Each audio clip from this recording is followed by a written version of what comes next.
Hi, everybody. Hi, friends.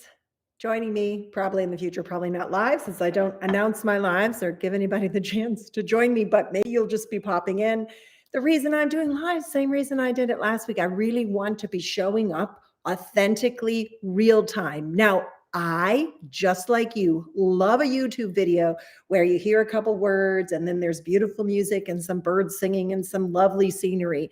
But I also like this, like real. The people I follow, I like to see them. I like to feel like they're real people that I could send a message to or sit down and have a cup of tea with. Well, that's what I wanted. I wanted to be real. For those who don't know me, I'm Sam from thesamanthawild.com. I'm sitting at the loom and working on, I don't want you to see too much of it, but I thought I would just sit and chat and say a couple of things while I'm weaving. I'm working on one of the mystical mystery scarves, the second one actually. And I'm in a very grumpy kind of mood tonight. You probably can't tell. I realize that a lot of people get on their YouTubes or their Instagram and they just sort of read the words on the screen, or they're like very stone face. I'm sorry to disappoint you, but this girl can't do that. And for those who don't know me, I'm the mother of 6, hence the fact that I really talk to people like a mommy a lot of the time. I'm the mother of 6 kiddos. I'm a nationally juried fiber artist. I'm the author of a couple of novels. I was ordained as a minister a long time ago, the good kind, not the bad kind. And I've been a yoga teacher for a long time. A long time. But what I want to say to you tonight is that if you're grumpy like me, if you had a bad day, if you happen to have, I don't know, paid any attention to the news or the national scene, you better be creating. I don't know, people who are not in their creating energy, what are you doing to survive? Now, creativity to me is twin to spirituality, if not synonymous with spirituality. And it is also twin to and the connector to life force. There's no mistake that creator and create and creativity all have that same root, right? And they're bringing us to that place. I just love some of the colors that I'm working with right now. Isn't that just totally delicious? And what's happening is like so interesting to me, because if you're an ER doctor, go take care of those people. Like, you don't have to sit down and weave something right now. But there's this sense of like, well, why even engage in creativity? The world, terrible things are happening. We should do something more serious. By all means, do the serious things. But we have to be in creative mode or we don't get connected to life force and source. So if all you're doing to get your energy is getting on some pharmaceuticals, anyway, you're not watching my channel.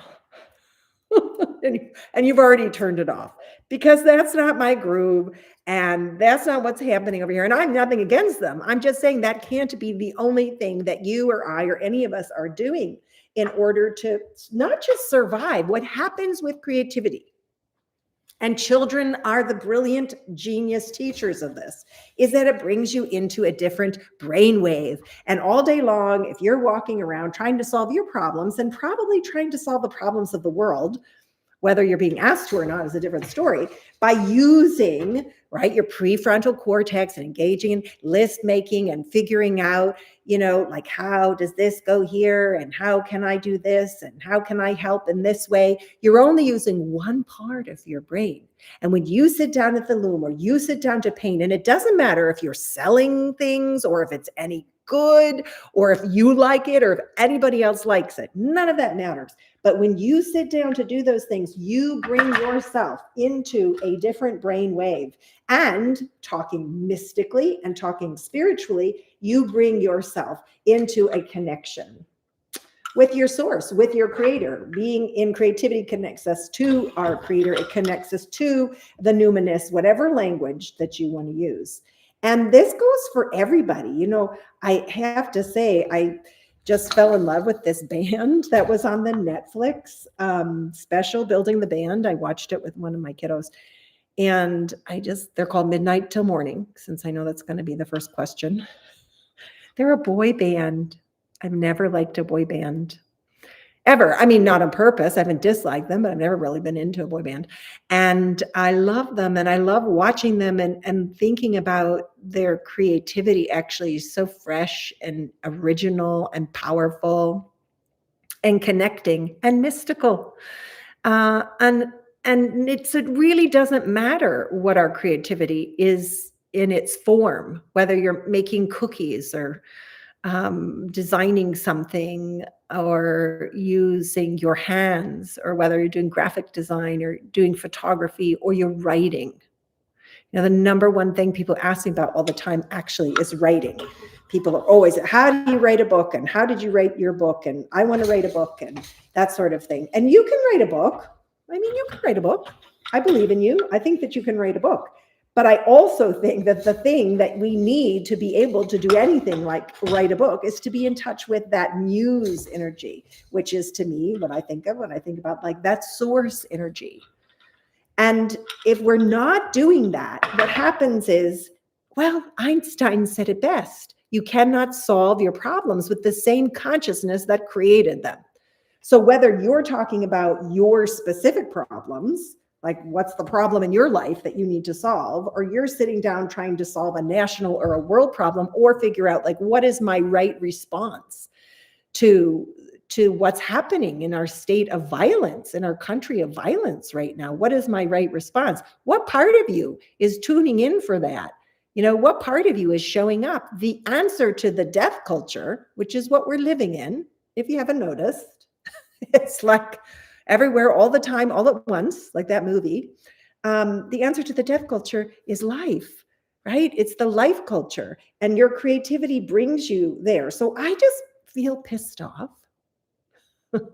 by the people who are like, oh, it's petty, it's insignificant, you should be, I don't know what. I don't know what you should be doing, but if you really have something that you could be doing in your protest, in your actions, go for heaven's sakes and do it.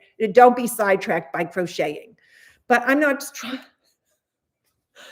talking to people who are sidetracked by crocheting. I'm talking to people who are orienting and getting life force from their activity of being creative. And honestly, what's stopping you? I mean, that's the other interesting question. I was having a conversation with a friend over the weekend about writing, like what's in between you and doing the writing that you want to do? What's keeping you from doing it? And it was an interesting conversation because we were talking really a lot about all the voices that get in the head and all the criticism that comes to us. Like, well, I can't do this because I'm not good enough or whatever.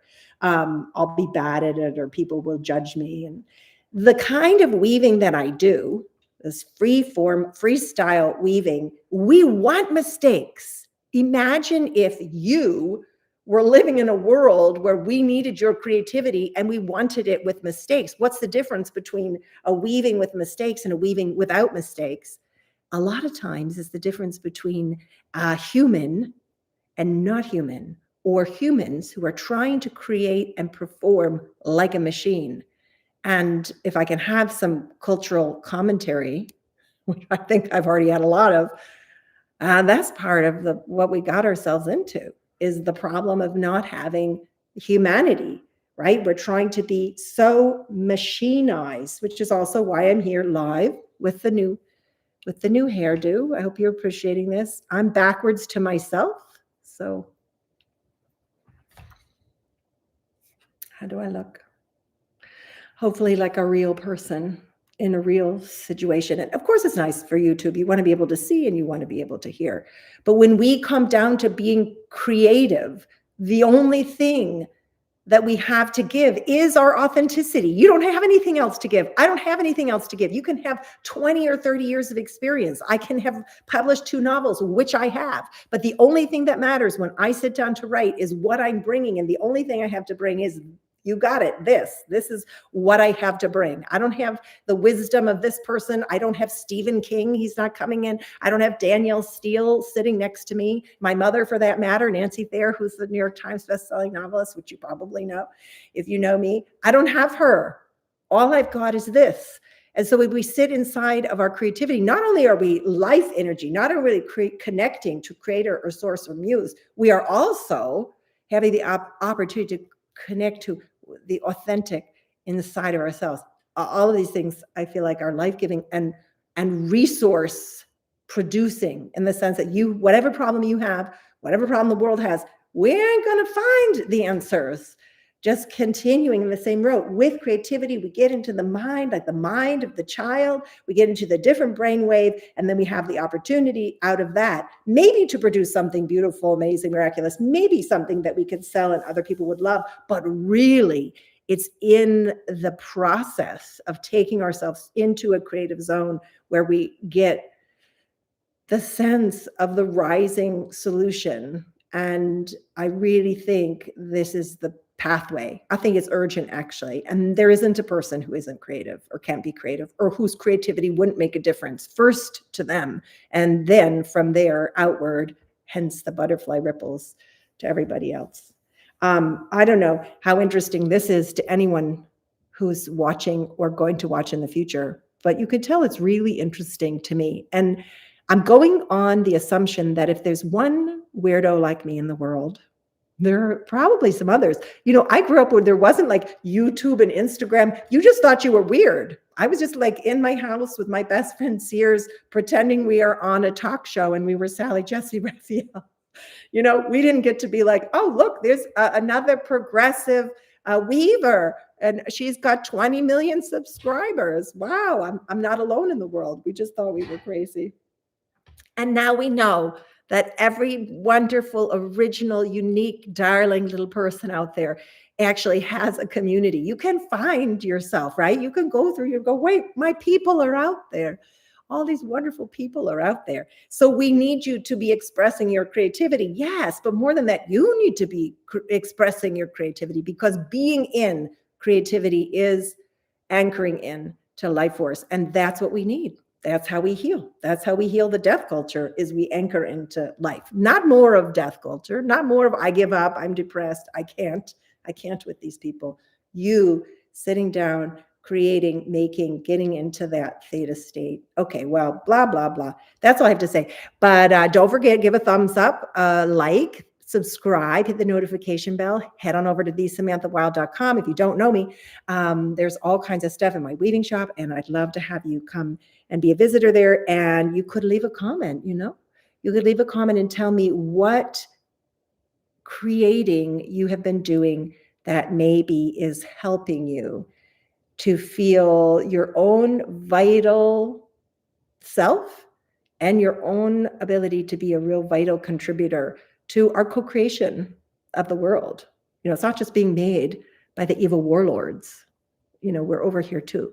And what we do matters, and what you do matters. And hopefully we can acknowledge that and have a breath and sink into it a little bit. Okay, I hope you have a very lovely night. I hope you didn't see too much of this piece, because it is a mystery and it's going to be a surprise. All right, that's it for me. Over and out.